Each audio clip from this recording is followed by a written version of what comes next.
त्या सगळ्यांच्या समोर आहे की आज बाळूमामांचा कृत्रिम आहे 20 वर्षाची सत्य घटना, सत्य परिस्थिती, जे काही सत्य घडले ते तुमच्या समोर मी उभा आहे. माझं नाव प्रकाश पंडित आवळे, तालुका शिव, जिल्हा कोल्हापूर, मुक्काम पोस्ट टिपरी.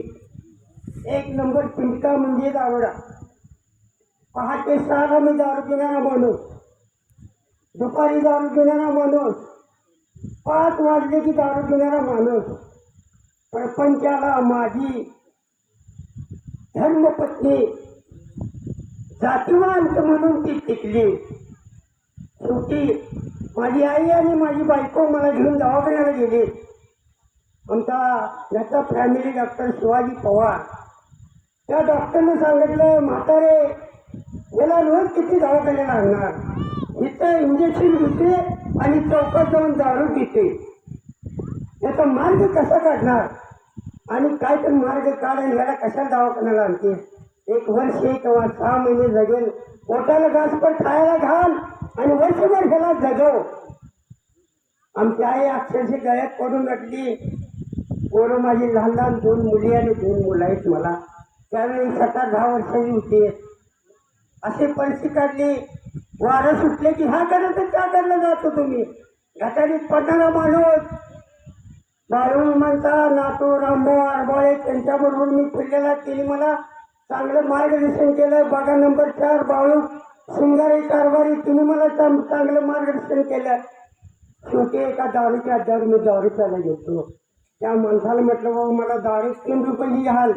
गावठी दारू घेत होतो, ओरंजल नाही, कारण आमचं दारू देशाचं कार्ड नव्हतं नाही, म्हणून हातभट्टीने दारू घेत होतो. ज्या अड्ड्यावर दारू प्यायला गेलो तिथे एकटा माझा दोस्त आला.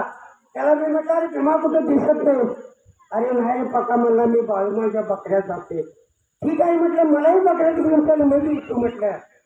अक्षरशः मी घरात आलो आणि माझ्या घरात सांगितलं आईला आणि बायकोला की उद्यापासून मी बाळूमामाच्या बकऱ्यात जाणार आहे. माझी आई आणि बायको म्हणाली, तुम्ही बकऱ्यात चाललाय, पोरं लहान आहे, डब्यात पीठ नाही, चटणी नाही, तेल नाही, तेल नाही, तुमचा मार्ग तुम्ही बघा, माझा मार्ग मी बघतो. प्रामाणिकपणाने धाडस केली आणि भीमा गावडे या नावाच्या माणसाच्या बरोबर मी आमच्या गावात शेजारी बकरीला कुठे गेलो. तो कारभारी विचारला मला, बाबा किती दिवस सेवा करणार आहे. साहेब माझी घरची अडचण आहे, माझी तब्येत ठीक नाही, 1-5-6 दिवस तुम्हाला मी सेवा करतो बाळूमामा. ठीक आहे म्हणला, परवानगी दिली. 5-6 दिवस प्रामाणिकपणाने सेवा केली. पण घरात काय हाल चालू होतं ते माझं लक्ष कुठं नव्हतं. तिथे मामाचनी काळजी होती. झालं असे करत करत त्या दिवशी त्या कारभारी म्हटले, कारभारी मला आज परवानगी द्या, मी आज घरी जाणार आहे आणि जाताना मला 20 रुपये द्या म्हटलं. 20 रुपये द्या कशासाठी, तर घरात काय नव्हतं म्हणून मी 20 रुपये मागले. कारभारी म्हणले, पैसे द्यायला आम्हाला अधिकार नाही. तर कारभारी म्हटलं, घरात दक्षिणा म्हणून काहीतरी द्या. भंडाऱ्यात घालून त्यांनी 5 रुपये मला दिले. 5 रुपये भंडाऱ्यात घालून खिशात घेऊन मी 12-12:30 वाजता चालत आलो. घरी आलो, बायकोला म्हटलं चहा जरा कर. अहो म्हणले, 8 दिवस आम्ही कसे दिवस काढले ते आमचा मला माहीत. अगं आई म्हटलं, तू तर त्या अरे बाळ म्हणली, कसं असेल तसं असेल, ठीक आहे म्हटले. असा निवांत घेऊन बसली तर एक गौंडी आला घराकडे. गौंडी म्हणाला, ओळे काय करलं, काय नाही बाबा म्हटलं, जेवण आलं. तर मला 4 वाजेपर्यंत काम आहे म्हणाला. मी मनात काय झालं त्याच्या पाठीमध्ये गेलो. 4 वाजेपर्यंत काम केलं गौंड्याच्या हाताखाली. पण त्याने मला 20 रुपये दिलं. मग देवाकडे मागवतो तो 20 आणि त्याने दिला मला 20 रुपये. ते 20 रुपये तुम्ही घराकडे घेऊन येताना पण ग्रामपंचायतच्या बायका रस्त्याला होत होत्या. बायकोला म्हटलं, पहिला 500 साखर आणि 1 रुपयाची पावडर, त्याला 16 रुपये किलो साखर होती. माझ्या परपंचाला विचार केला नाही. तेवढी 500 साखर आणून 5-6 कप चहा करून त्या बायकांनी चहा दिला. तिने चहा केला. निवांतपणे राहिलेला 15 रुपये आमचा काय असेल ती बाजार. सकाळी उठून मी सायकल घेऊन उचललेल्या कामाला गेलो. पहिल्या दिवशी मला 250 रुपये पगार पडला. त्या वेळेला 250 रुपये पगार पडला. चांगला मार्ग लागला. ते तुम्हाला सांगतो, बाळूमा आरबाळीने माणसं सारखं माझ्या घरी आलेत आणि पक्का तू दारू सोडला, चांगलं झालं, असं झालं, तसं झालं, व्यवस्थित झालं. अक्षरशः चार बाळमामा सांगत मी जर फिरालो तर मी जातीने मात्र समाजात आहे, पण बाकीचे मराठा समाजाची आज तरी तो घरं बघालो तर मोठी मोठी घर आहेत आणि आमचं 10 बाय 10चं घर. मामा बघा म्हटलं, मामाने मला चांगली बुद्धी दिली. 5-6 वर्षानंतर मी चांगले घर बांधले. आज तुम्हाला खरं सत्य सांगायचं, बायकोने मला एक प्रश्न टाकला, अहो तुम्हाला मामाने कशी तुम्हाला बुद्धी चांगली दिल्या, त्याच बुद्धीचा वापर चांगला केला आणि 4 लोक कशी सुधारतील ते बघा तुम्ही. आज खरं सत्य सांगायचं की माझ्यामुळं आणि मामाच्या मार्गामुळे लागल्यामुळं बरीच लोकांचं प्रपंच चांगलं झालं, बरीच लोक मार्गाला लागली. पण जो जातीवान जो मार्ग आहे, मी 17 ते 18 वर्षाला, पण मी मामांचा मार्ग मी कधी सोडलेला नाही. आणि जो प्रामाणिकपणाने मामांच्या बकऱ्यांची सेवा करतोय त्याच्या आयुष्यात त्याला काही कमी पडत नाही. पण होते एवढंच, दांडी लबाडी खोटं नाटं असले काही चालत नाही.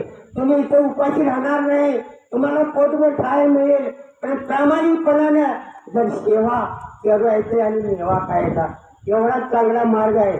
तर आमच्या बायकोने सांगितली असं की म्हणली, मामाने जशी तुम्हाला बुद्धी चांगली दिल्या त्या बुद्धीचा चांगला वापर करा आणि कुणाला तर चांगल्या प्रपंचाला लावा. या पद्धतीने बरीच लोक सुधारली, बरीच लोक मार्गाला लागली. मला रात्री 12 वाजता बोलण्यात, अवे मामांच्या बकऱ्यात जायचं आहे, मी एका पायावर तयार असते. कधी मला हळू मागत, कधी मी मला बोलून द्या. मी 17-18 वर्ष झालं प्रामाणिकपणाने सांगतो, मी कधी कामाचा विचार केला नाही, कधी कुठला विचार केला नाही. आज मामाने मला चांगला माझा खाता मातात माझा प्रपंच, आज मला 3 नातू 1 नात आहे. मी बघता बघता कशात काय नसताना आता चालूमध्ये मी 20 लाखाचा बंगला बांधला. असं गठरं बांधून बांधलेलं नाही. पोरग म्हणालं कॉलून टाकायचं टाक म्हटलं, मामा म्हटलं तुम्ही लक्ष द्या, तुम्हीच बघा. तिच्यात माझ्या पैसे नाही तरी सुद्धा माझं काम कटलं नाही. आणि प्रामाणिकपणे सांगतो, शेजार पाजर लोक अशी जळले त्यात. बायकोला मी सांगितलं, फक्त आपण प्रामाणिक राहायचं, आपण कुणाचं वाईट करायचं नाही, कुणाचं वाईट चिंतायचं नाही. तू जर व्यवस्थित राहिलीस तर तुला परमेश्वर कधी काही कमी करणार नाही. आणि म्हणून मी सांगतो, माझ्या आई बहिणीनं, माझ्या वडीलधाऱ्या लोकांनो, कधी तुम्हाला चान्स मिळाला, तुमच्या गावा शेजारी बकरी आली, तुम्ही 4 दिवस 8 दिवस 5 दिवस 10 दिवस जाऊन सेवा केला, तुम्हाला फळ आज नाही उद्या मिळाला. तुम्हाला लगेच काय गरम गरम खाल्ल्यावर तोंडाला भासते, जरा थंड फुकून खाल्ले की माणसाला समाधान वाटते.